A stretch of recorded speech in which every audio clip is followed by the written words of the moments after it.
Happy New Year, Andrew. What? It's not March 21st or December 25th or the 1st of Tishrei. What are you talking about, New Year's? Talking about our New Year's, January 1st. Oh, our New Year's. Did you decide this was New Year's? Did I decide this was New Year's? It just is. It's just New Year's Day. It's just January 1st. Can I just give you a Happy New Year message? No, Jason, that's not how this show works. Do you want to know the secret origins of New Year's Day? Sure.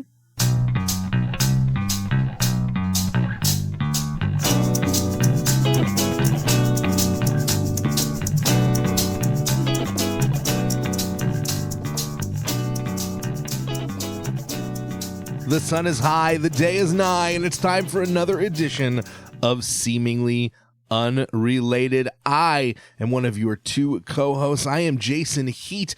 I am a award-winning writer, director, producer, and not an award-winning professional wrestling commentator and creative. Not yet. But one day, yes, soon to be recognized. But I am alongside the real captain of this ship, Dr., Mr., Professor, Sir Lord, Andrew Johnstone. Oh, good. I've been promoted to the peerage. Yes, I'm Dr. Andrew Johnstone, lecturer in digital content management, King's College London. We are, of course, joined by our producer, editor, and Gen Z ambassador, Naomi. Say hello, Naomi. Hello. How are you both on this fine day? Well, I am, as always, completely unprepared, but that means I'm perfectly prepared because if you've never joined the show before, here it is in a nutshell. Every episode, Dr. Mr. Professor Lord Sir Andrew Johnstone has prepared a journey that connects seemingly unrelated elements of politics, culture, history, and society. And I come in and I know absolutely nothing, but I, like you, am about to learn. Before we dive into today's topic, please go ahead and write a review, like, share, subscribe. It really helps the algorithm of this show. And the best thing is word of mouth. So if you're enjoying it, post about it on your socials. Tell an actual human being in person. I mean, that's incredible. That means you're talking to somebody. You're one up, on a lot of people today if you've had interpersonal communication. And of course, if you really enjoy and want to keep this show going, we have a Patreon. It is only $2 a month, and you get a bonus episode every single month. Sometimes we create entire universes out of Mall Santa characters. Sometimes we deep dive into McDonald's. There is so much bonus content awaiting you just for $2 a month, and it really helps keep the show going. Andrew, where can people find us? Just at seeminglyunrelatedpod.com, which now works all the time. Incredible. which is a real upgrade. All right, sir. Get this ball rolling. What hill are we jumping down today? Oh, Jason, it's a new year. Yes, it is. It's same old you. Yikes. Did you make any...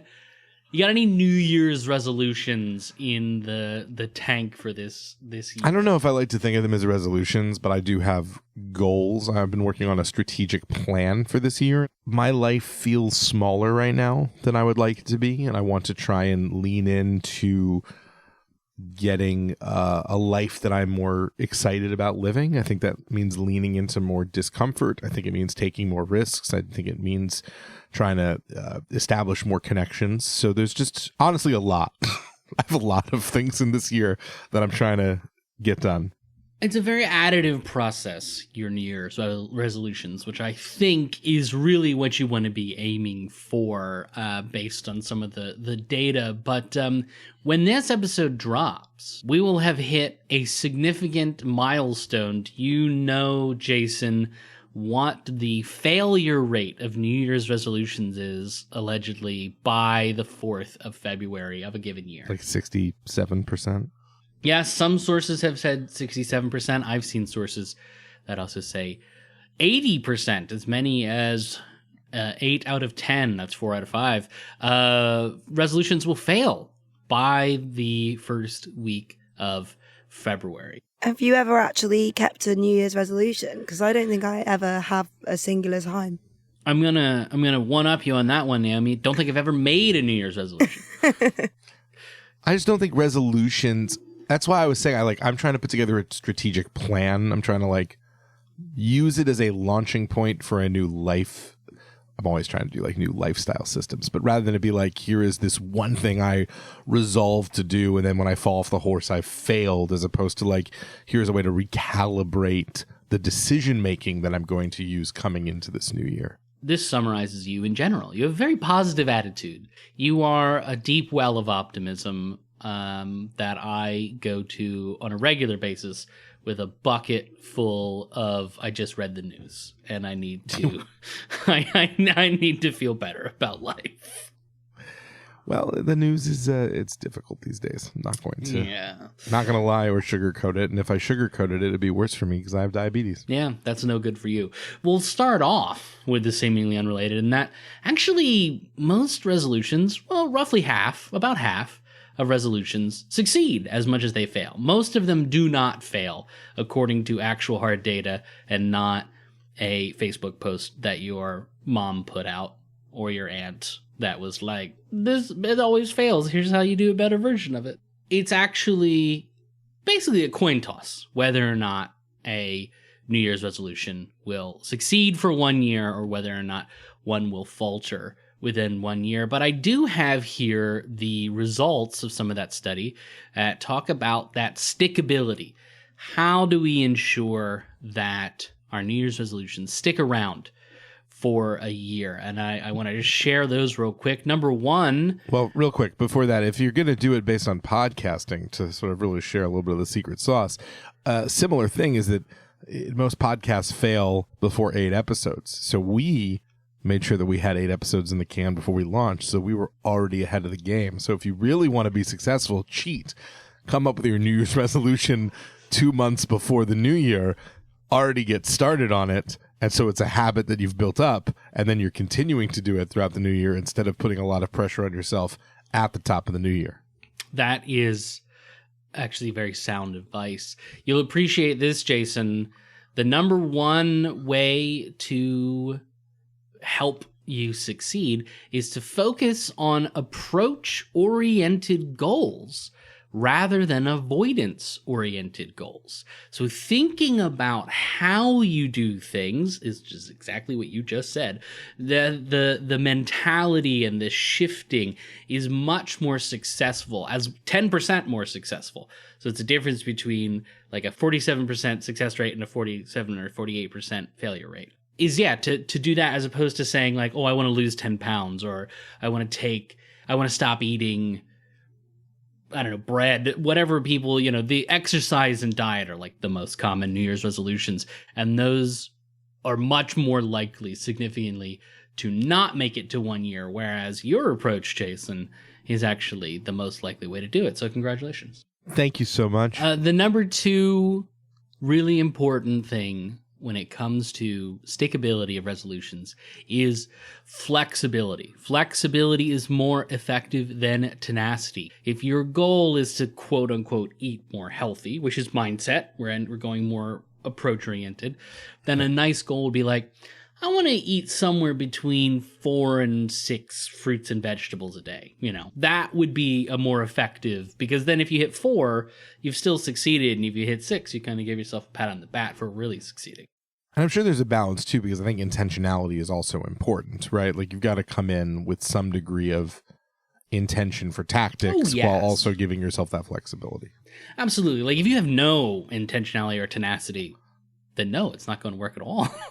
If you're just, it's 2 a.m., I don't know why my hand automatically moved to cigarette mode, like the visual for the people in the room.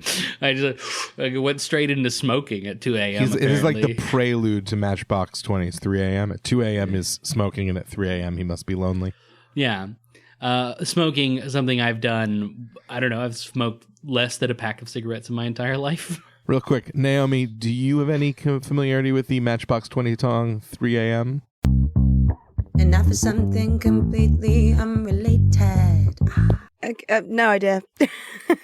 Like all references in the show, I don't know what that means. Jason, I don't have a familiarity with Matchbox 20's 3 a.m. 3 a.m. I must be lonely.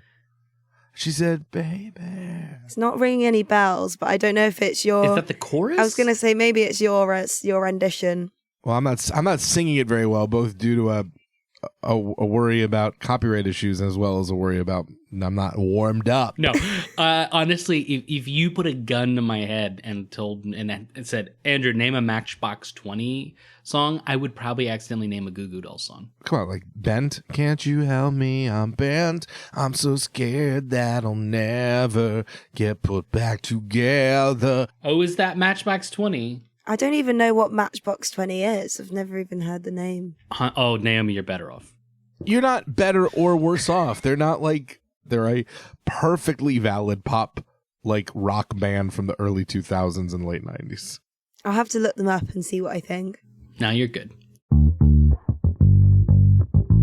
But yes, that flexibility, that tenacity, it is still, by all metrics, a coin toss. And it's kind of always been that way. So when we go back and look at the history, because that's what we do on this show, of New Year's resolutions, it turns out we as humans seem to have been doing New Year's resolutions always. Like Babylonians and like early Mesopotamian peoples would have a New Year's festival. The Babylonians had a 12-day New Year festival that I'm probably going to butcher the pronunciation of, but I think it's Akitu. Now, is that anything related to, like, in terms of the way that stuff gets passed down through different cultures and generations? Is the 12 days of Babylonian New Year sort of the precursor to the 12 days of Christmas? I'm trying to think of other things that are 12 days. This is not a Martin Miss Christmas situation.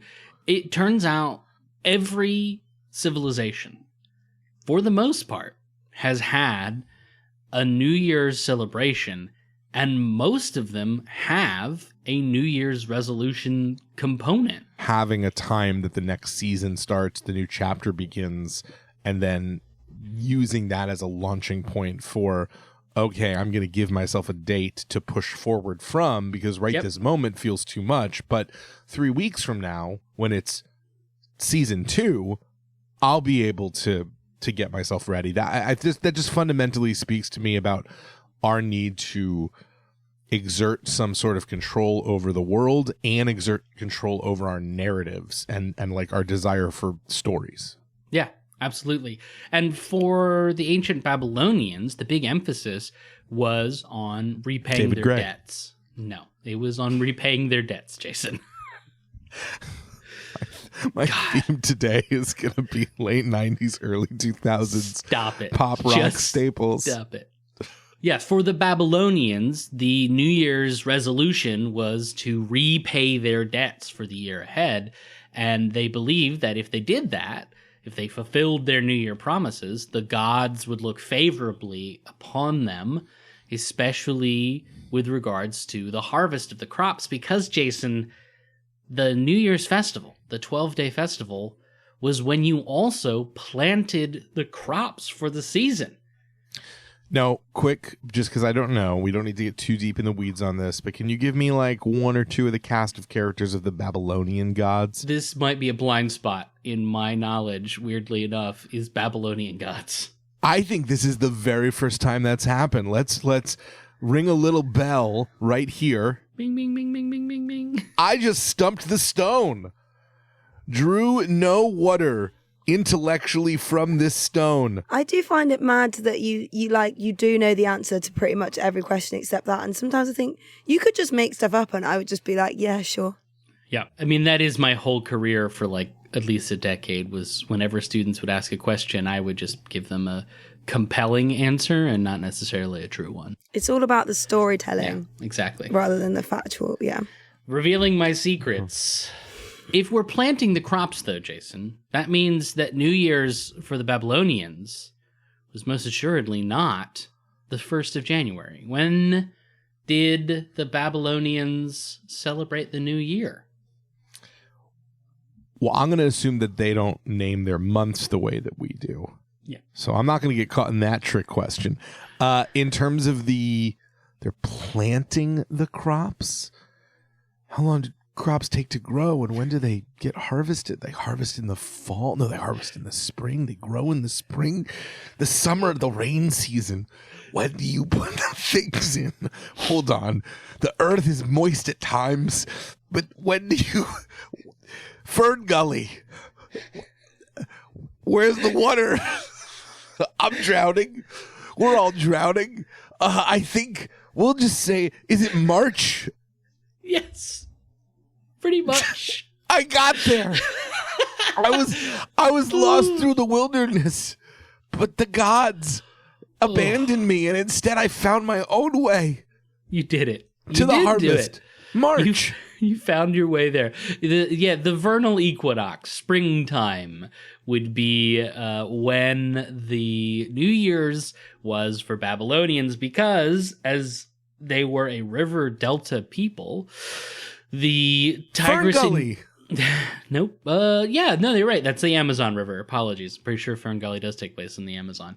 But the Tigris and Euphrates rivers flood with some regularity, and that tends to be during the thaw, which happens in the spring, and then all of the snow melts, and then it causes the river to flood, and then you get, well, the sediment comes out from the river. I'm explaining ancient agriculture. It comes out from the riverbed onto the ground and then seeds it so that it's good land for growing crops. That's As why... I said, sometimes the world is moist. I got there. I went through it. The rain seasons. Sometimes the world is moist. So, why do we have New Year's on the 1st of January? What could possibly... Why would we do it on the 1st of January?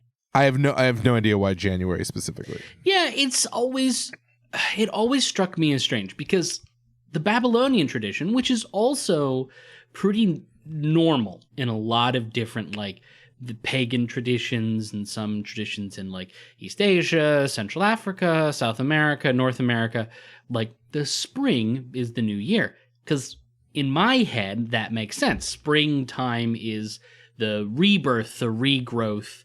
Everything's new. That's when seeds start to become flowers, and et cetera, et cetera. Birds and the bees, and 9 Correct. months later, according to Bambi, we have storks delivering Pompoko, babies. that's when all the animals start boning, is in the springtime. So, like, it struck me as, like, sure, new life, new year. Whereas January 1st seems strange because it's not marking anything in particular. Like, if you wanted to mark it to winter, like, oh, the new year is like that quiet period at the beginning of, like, everything's died, everything is at its smallest, and then from there it grows, then you would do December 21st, because that's usually the winter solstice.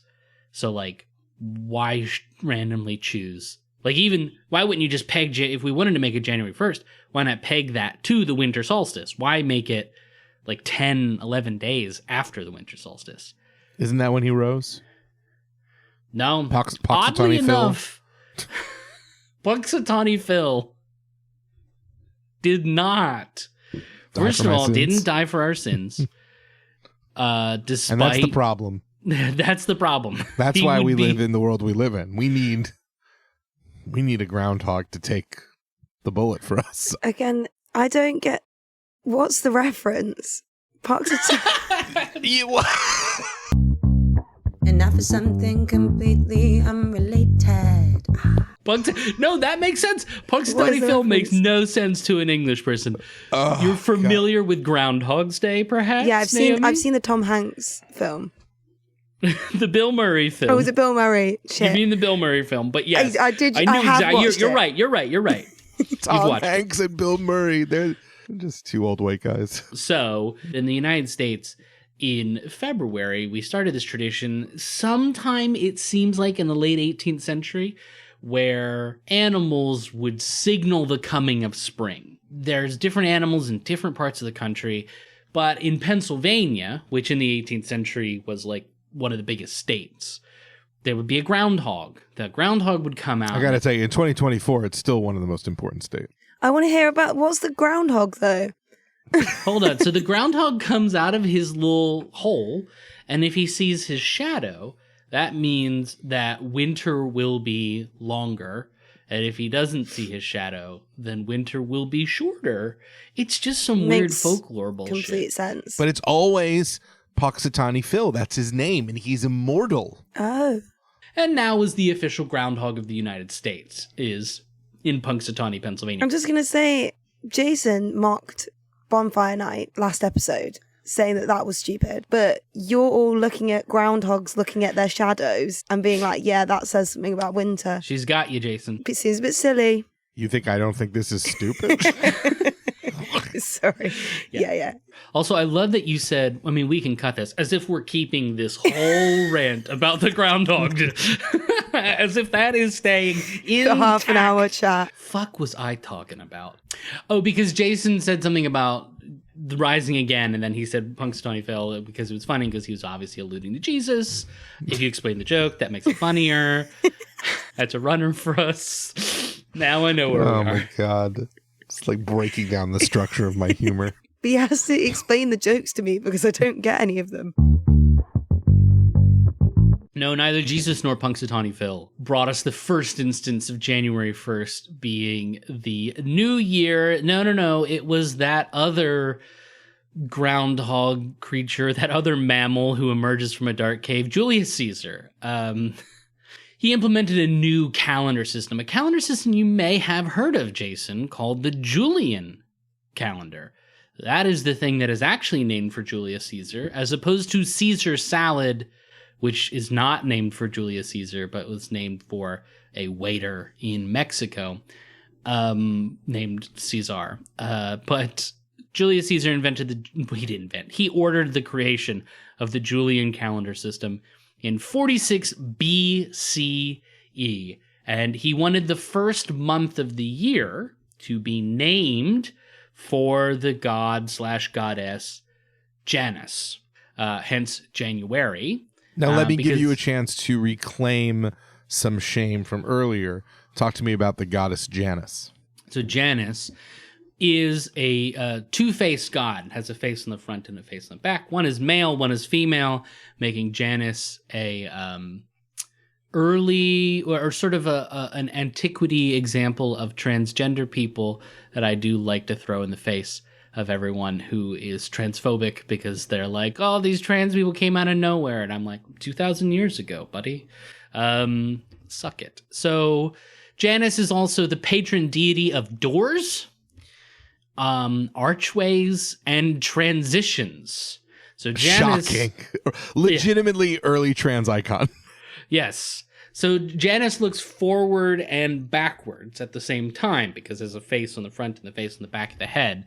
So Caesar thought it would be poetic if the first month of the year was named for Janus, therefore January. Why peg it to the middle of winter? Why not set it as March? The idea being that it is in a transitional time. It is not yet really winter or spring. The Julian calendar was one of the early solar calendars. There was an Egyptian solar calendar, but like a lot of societies have used lunar calendars, notably Jews, Muslims, and the Chinese. So just about half of all people. What's the first day of the year in the Jewish calendar, Jason? Rosh Hashanah. Yes, Rosh Hashanah, which is the first of what month? Fuck. I don't remember. Tishrei. Come on, you get... I rescinded my... Listen. I know. Here's the thing. My current Jewish identity is anxiety, self-deprecation, and man who buys pickled herring at the grocery store. You know what I mean? Like, I'm still carrying the card, but it's purely on a cultural level. I want you to know that sometimes you repeat yourself on episodes because you're a very consistent person, but you've never repeated yourself with regards to describing your Judaism. You always say something different. So it's the first sort of mainstream, let's say, solar calendar, but like the moon is still pretty influential. So January 1st, when that the year in 46 BCE, January 1st was the first new moon after the winter solstice. So it made sense to peg that as the beginning of the new year because we've come to the end of the year, right? Winter. The solstice has happened. The as you say, we're on now the driveway. We've hit the bottom, right? Winter solstice is when everything has gotten as dead as it's going to get, and now we work through winter and we'll come out of it. So they start with the new moon because that's the beginning of the next lunar phase. So it makes a certain amount of sense. Yeah, and they were also really big Twilight fans. I mean, it's certainly the best of the books. Well, real quick, Naomi, are you too young for Twilight, or are you in the Twilight generation? No, I'm from the Twilight generation. I actually watched it for the first time last year, though, because I've always thought it was silly and stupid. And God, you're such a hipster. I still think it's silly and stupid at the end of it. So some people say, oh, January 1st is New Year because Julius Caesar. And there are countless examples where that's just not the case. From when the Roman Empire was around, well through the Middle Ages, the local regions, pagan traditions, some Christian traditions would celebrate the New Year at all different times of the year. The vernal equinox, as we already said, is very popular. Christmas was often sometimes New Year's as well, because it's the coming of Christ. So, hey, New Year, new Savior. Groundhog Day. So, I don't know about February, but I'll tell you this. Honestly, you could pick almost any day of the year, and somewhere in the mix, some people would have declared that to be New Year's Day, for sure. Sounds messy, but it does give me an opportunity to have many different New Year's resolutions, so that like no one can ever say that I'm failing because I haven't started yet. New Year's is making a new one. Yeah, it's on April 17th. Every day, Jason wakes up and the same thing happens, and he says, "New year, new me. Put your little hand in mine." That's a Groundhog's Day movie reference. Thank you. I like to explain The great film starring Tom Hanks. Tom Hanks. So, the problem is, in 46 BCE, a couple of things didn't exist. Trigonometry and the number 0. Like, they weren't things. I mean, it's certainly not in the Roman Empire. Like, 0 as a concept is it doesn't come until the Muslims. It's like the 8th century CE, like hundreds of years later.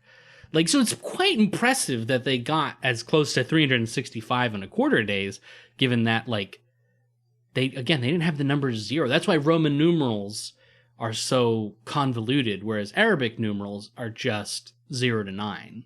That's it. Because you can then, create an infinite number of numbers by combining. So is our numerical system originally the? Oh yeah, 0 to 9, 0, 1, 2, 3, 4, 5, 6, 7, 8, 9. That's the Arab numeral system. I had no idea. So we use the sort of Germanic grammatical system, and then the Arab numeric system. Well, we use the Latin alphabet, ABC. Yeah. And we use the Arabic numeral system. Very cool. That I did not know. Yeah. Other things invented around that time include trigonometry, which was invented to help discover figure out where Mecca is, no matter where you are in the world, so that you could pray correctly. So the Julian calendar's off by a whopping 10.8 minutes per year, which you don't really think much about, but that means every 130 years, you lose a day, or you add on a day. You're off by a day. I forget exactly. This is where leap year comes from?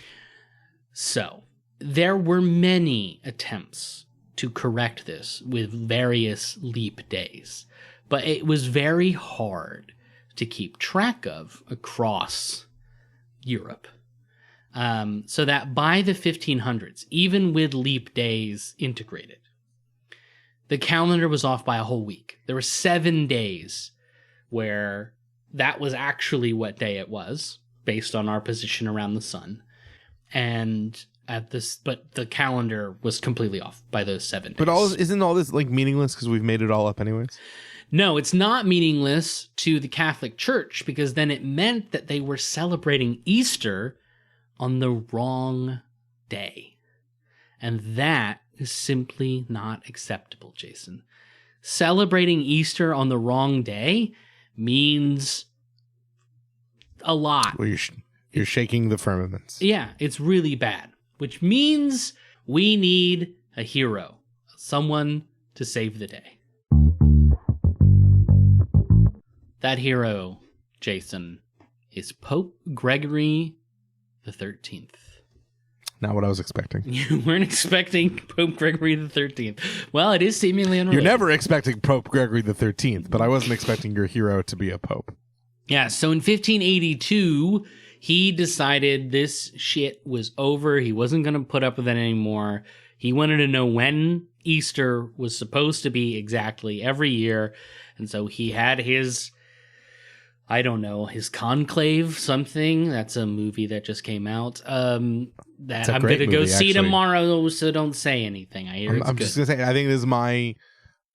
unless something changed significantly between the time of this recording and release, I believe that Conclave is my top movie of 2024. So he sends his people to create the Gregorian calendar. So he has one goal in mind, which is that he wants to make Easter consistently on a Sunday that is the first Sunday after the first full moon after the spring equinox. I want to make sure it's the same time all the time, but arbitrarily, very specifically, this thing that will never actually be the same day every year. Correct. Yes, that is why Easter is on a different Sunday every year, because it has to be the Sunday after the full moon, the first full moon that comes after the spring equinox. And Easter's the day Puxatawny Phil comes out of the... Right? Correct. That's when the rock is moved back and Puxatawny Phil steps up. Okay, but in all honesty, but Easter is the day that Jesus rises. Jesus is resurrected. Yes, that is when Jesus was back from the dead. So it's if you just pick that it's a Sunday all the time, it's never actually the anniversary of that day.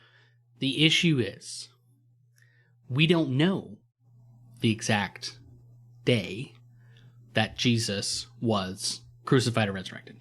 That has been lost. What we do know is that it was a Sunday, and it was a week after a full moon, the first full moon of the spring. Based on the biblical scholarship, okay, that is when Jesus resurrected. So we don't know the date relative to the Julian calendar, but we do know that the full moon had happened the week before, and it was springtime, so let's peg it to this. So he was just doing his best. Absolutely. And that's what he really wanted. So now he has to kind of figure out the rest of the calendar, right? So work backwards from X. Yeah, exactly. Working backwards from this. So he has to kind of figure out, okay, well, when's the new year going to be? And it's tough because I don't feel any different, you know? What? You don't feel any different? This is the new year, and I don't feel any different. It was a... Oh, that's another song lyric. It was a Death Cab reference. I want you to explain the joke, please. Can we explain the joke? There is a lyric in a song called The New Year by the band Death Cab for Cutie that goes, "This is the new year, and I don't feel any different." And I had started making a lot of song references over the course of this episode, and so I threw that one in, and it derailed everything. I don't think I'm doing a good job this one. Let's keep going. No, it's funnier when you explain it. Thanks. It is funnier when you explain the joke. Thank you, Naomi. I have to tell you, there's a reason that you guys are not the comedy element of the show.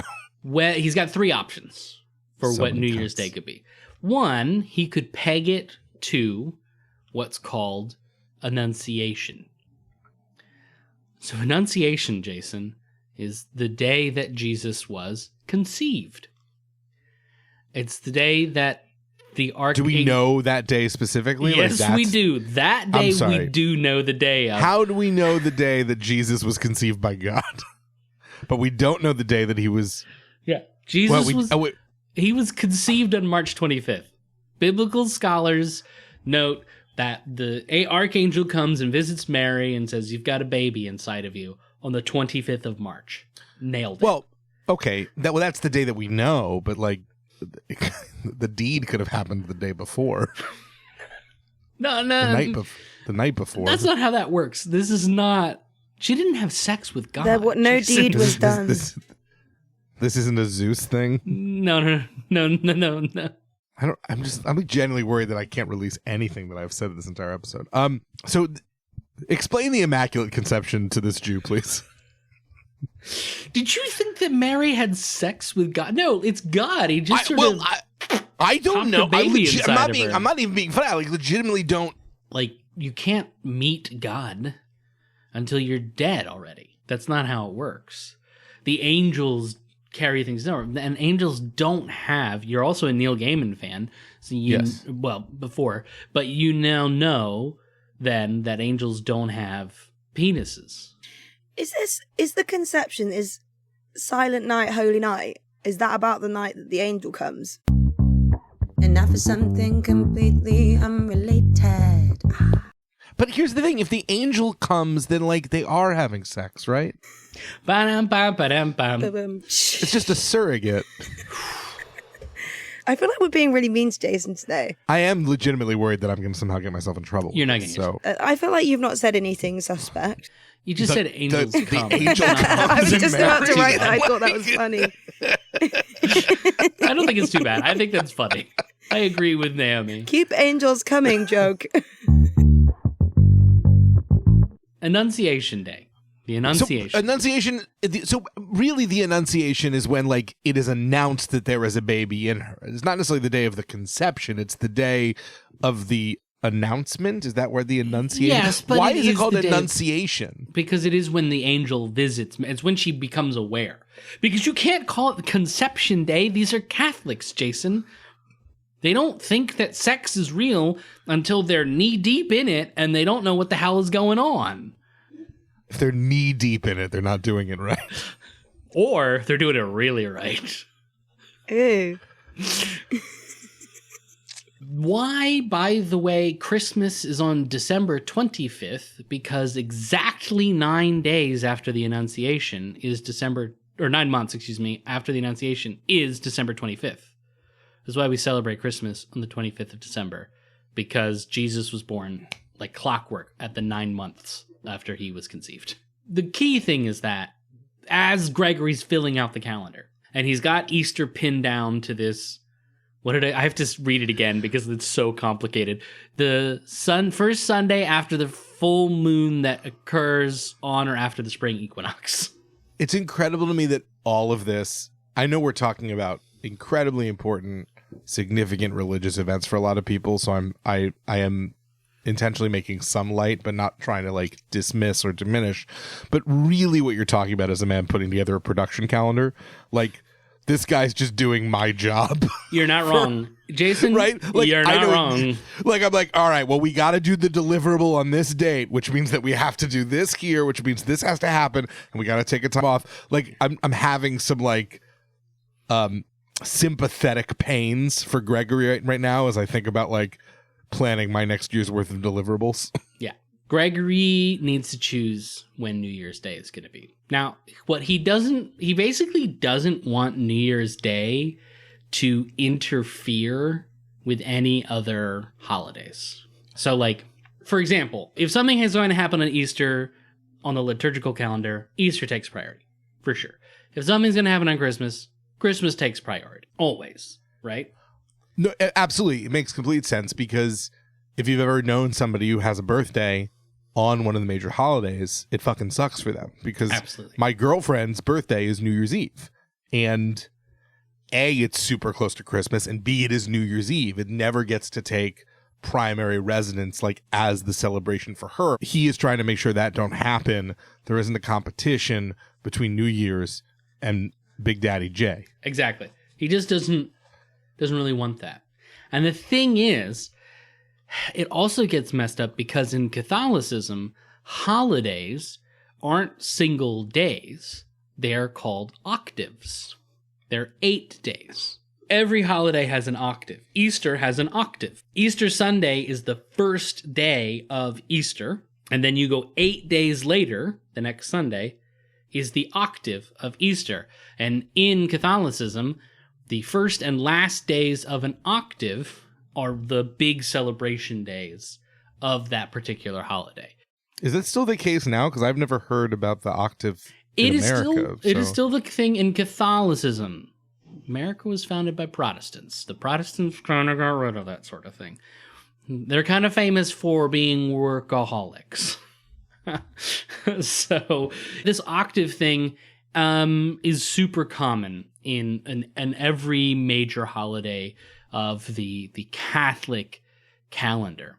So that's also the problem with making New Year's in the spring.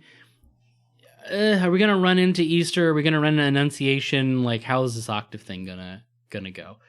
But there's good news, because the octave of Christmas, 8 days after Christmas, not only is that also January 1st, it is a special day in the life of a young Jewish boy. What happens on your 8th day of life as a Jewish boy, Jason?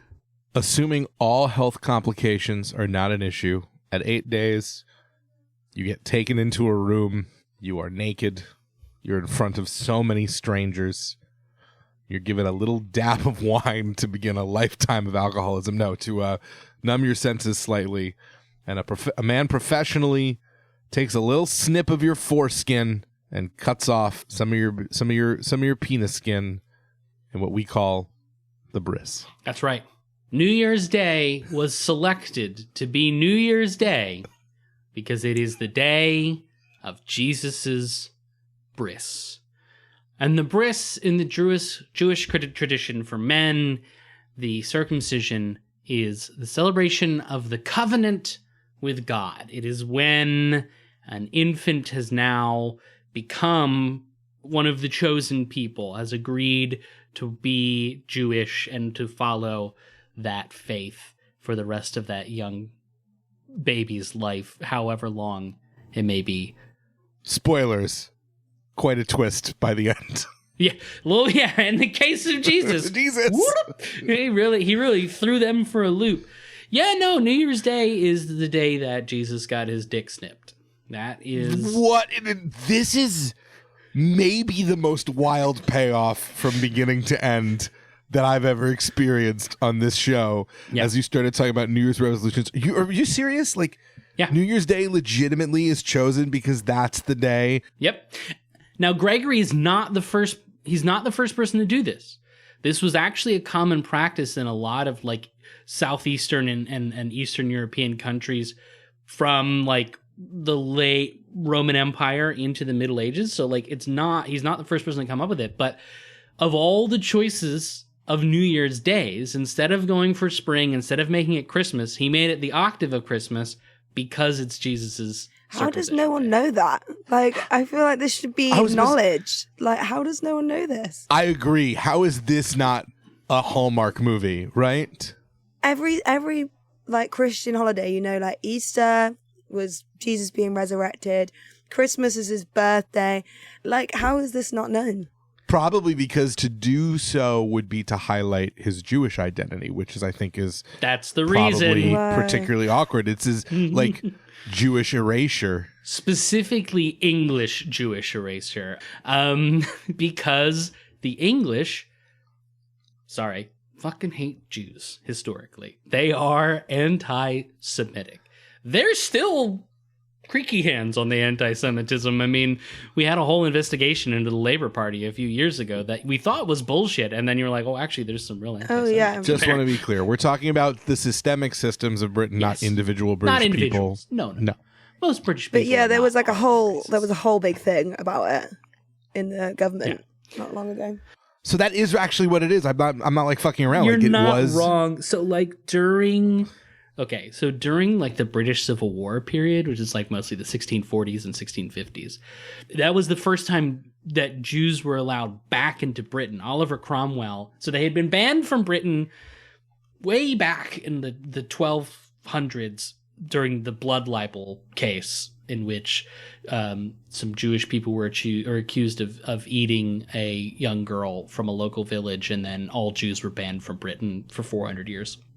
Oliver Cromwell brought the Jews back to Britain because he wanted to make London into the New Jerusalem, and he wanted Jews to build a temple in London, because once the Jews build the third temple, then Jesus will come back and will start the rapture, which is why conservatives in the United States and Britain today are so pro-Israel because they want another temple to be built in Jerusalem so that Jesus can come back. Well, it's just basically being used as a means to an end, right? Yeah. We're not supporting you because we support you as people or even your political aspirations. We support you because ultimately you make the magic happen. Officially, for the Catholic Church, Yes. from 1582 forward, the Gregorian calendar is adopted. January 1st, Jesus' circumcision day becomes the start of the calendar, becomes the new year. And from the Catholic Church, it immediately spread to Catholic countries, which in 1582 included Spain. And Spain in 1582 was the largest empire in the world, controlling all of North America, all of the west coast of South America, like what we would think of like 6 countries today in Africa, and the Philippines. And the other country that adopted it was Portugal, which had the other part of South America, had inroads in Japan, China, Korea, you name it. So they adopted the Gregorian calendar as the official standard. And then from there, eventually the British adopted it and the Germans adopted it and the Protestants took it on, and it became the official state calendars of all those places, with Great Britain making it the state calendar in 1752, which is at the beginning of its like global imperial domination. And most recently in Saudi Arabia, the Gregorian calendar became the official calendar in 2016. Now, is it a better calendar? Like, I know we've lived with it. Like, does it separate it maybe from the whole it's built around Jesus and stuff? Like, does it actually tell time better? Then the Julian calendar? Yes. Yeah. Is it a step forward? It's more accurate, but it's still wrong. Like, it's super, super difficult to make a calendar. This is a fun thing about calendars. Like, the Earth revolves around the sun in roughly 365 equal units, roughly. But it's off. It's always off by like 0.23367, ad infinitum kind of like fraction. I just want to tell you something. You always say, and I know it's a turn of phrase, like I know it's just like a tick, but you always say, and my answer internally is always, no. I never do. I do always say, You're like, and I'm like, no, I don't. I know about Matchbox 20. Like, calendars that are really accurate are hard to make. The French during the Revolution tried to make metric time so that there would be 10 months in a year, and it was a disaster. Metric time was a fucking mess. So it's really hard to do. So is the Gregorian calendar better than the Julian calendar in terms of accuracy? Yes. Is it a better calendar? I mean, like, I've always felt that on the Gregorian calendar, we kind of lump things together. We do a lot of holidays in the spring. We do a lot of holidays in that autumn-winter time. In the winter, for sure, yeah. Yeah. I mean, at this point in our society, December may as well be a month off. Yeah, we should just do Martinmas, honestly. I agree completely. What are we doing? We should hit Martinmas and then fuck off until New Year's. I 100% agree. See, I just find it crazy that anyone sat and made a decision about like when these days would be. I don't know how I thought it came to be that there was like calendars, but I don't know that like over time traditions are picked up and they just so happen to be on that day. I didn't think someone sat down and was like, this isn't working, let's plan it all and this is what everyone's going to do. And then everyone actually did it. The reason you get dressed up and kiss someone at midnight and have the ball drop and this huge tradition that you engage with every year is totally just because of all the options in front of him. Gregory thought, yeah, circumcision day, we'll make that the new year. To go back to the New Year's resolution, it's all about creating habits and routines, and it's really hard to build a habit and routine, but once you've built it, it's really hard for people to break it. I remember we were doing a fight choreography thing for a play several years ago, and then we got to a point where whatever we wanted to do wouldn't have made sense with what we had already established, and then got really stuck. And they're like, well, we can't do it because of all the stuff we did before. And I was like, we made all that up. We made all that up 2 days ago. We can blow all of it up. None of that is set. This isn't a script that we're stuck with, but we as people very quickly find solid ground on stuff. It's very difficult to carve a new path rather than follow the ocean. I guess one question that I do have, if you know, New Year's feels completely secular to me at this point. It was a genuine surprise to hear that there was ever a religious connotation whatsoever. So many people, I think very few people would ever say, oh, New Year is the octave of Christmas, right? Like, it's just... You get into a sparkly dress and you go try and find someone to snog. It's not about Jesus that much. Well, unless it's an angel that you find to snog, and then it's very much about Jesus, as far as I understand the story of the conception. Anyway, when does it become secular? Well, okay. I would say that New Year's was religious-ish until sometime in the 1900s. I think that's the other thing, is like so many things that we take for granted are far more recent than we think, and things can, which is why I really hate, this is my big emotional takeaway I take away from this, is that we have to recognize that things that we take as certainties and for granted are actually far more recent. The sands are constantly shifting when you look at it from a historical perspective, and it really bothers me and makes me very nervous when so many people I know say, well, this thing could never happen because this is our structural norms. Things have already fucking changed in the last 10 years, let alone 20, 30, 50, 100. It is only by consistent intention that you do make it so that it's not random. And the people who are intentional are the ones who change the world. Someone had to sit down and write a fucking calendar. Someone did that. And then that's now the calendar we all live by. History is a terrible predictor of the future, except to predict that the future is unpredictable. Yes. Yeah. You can learn lessons from it, but you can't predict it. But you can try and be better. Things that I learned today. I didn't know that I should have been calling it a Caesar salad this whole time. That's a bummer. Like, give Caesar his due. Let's rename the salad. I had no idea that we were working with Arabic numeral systems. That's pretty cool that we are, in ways that are so much more baked into our system, we are multicultural than we ever really kind of think and acknowledge, and I really appreciate that. But of course, the biggest whammy in seemingly unrelated history has definitely got to be the fact that New Year's Day is the celebration of the circumcision of Jesus Christ. That is fucking crazy. Can I just say this entire episode, before I even conceived of it, was I heard about the octave of Christmas, realized, oh my God, that would be his bris. Is it his bris? Is that why we do this? And then I looked it up and it was true. And then I texted Naomi and I said, what's the episode? Well, this is a thing I know now. What's the episode? And she was like, New Year's something. And I was like, resolutions. Let's go. I'll make it work. Yeah. When it started, I was like, I don't really think this is seemingly unrelated, but it's cool. Really, obviously the biggest one is the fact that Mary and God didn't actually make the beast with two backs. I don't know if that's why I went to a Church of England school. That's basically all we talked about.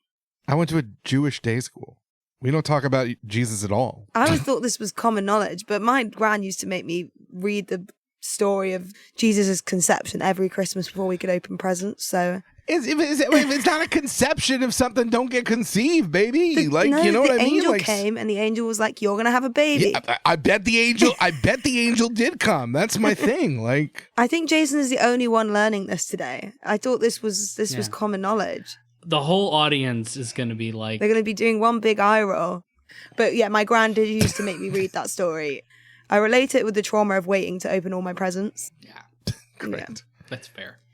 Well, what a wild ride this has been. The only resolution we can make to bring you new episodes of Seemingly Unrelated throughout the year 2025 and to continue to try and both entertain and inform in equal measure. We truly do appreciate it. Before we say goodbye, please remember, if you enjoyed this show, absolutely share, like, subscribe. Please leave a comment and a review wherever you get your podcasts. We're on Spotify. We're on Apple Podcasts. We're on YouTube. Wherever you are watching or listening to this, let us know. Write something. Tell a friend. And of course, if you want to support, if you want more bonus content, if you want more Christmas adventures, we are on Patreon. Andrew, anything you want to promote or plug? I think this time I will say, look us up on YouTube. If you listen to this episode on not YouTube, if you grab this on Apple Podcast or Spotify or Pocket Casts or whatever, I make slides for the YouTube. So like ever since the fried fish episode, there have been slides with sometimes funny jokes, maybe. Sometimes it's just a bit of context for whatever the hell we're talking about. And sometimes I made a mistake in the episode, and in the slides, I correct myself, which is, just some extra stuff. So if you went ahead and listened to this, go take a look at the YouTube channel, where we also now have subtitles in multiple languages so that our joy, our mirth, our merriment can be shared all around the globe. Naomi, what do you got to talk about? Just think, if you hear a girl walking around London this New Year's Eve, drunkenly shouting about how, did you know that New Year's Eve is Jesus getting circumcised? That's going to be me, because that's all I'm going to talk about this New Year's. But actually, this is coming out after New Year's, isn't it? So if you heard someone walking around shouting about that, that was me. It's the best bait for a kiss. You can go ahead and listen to episodes of my previous podcast, which is currently on hiatus, but might be returning at any moment, called Collected Possibilities. Is an existential explorer's guide into the world of carnivals, fairs, festivals, amusements, arcades, and attractions. Thank you so much for joining us with Seemingly Unrelated. As always, we hope it has been at least moderately fascinating to learn a little bit about life's little murder boards. Thank you, good night, and adieu. Happy Groundhog's Day. Bye.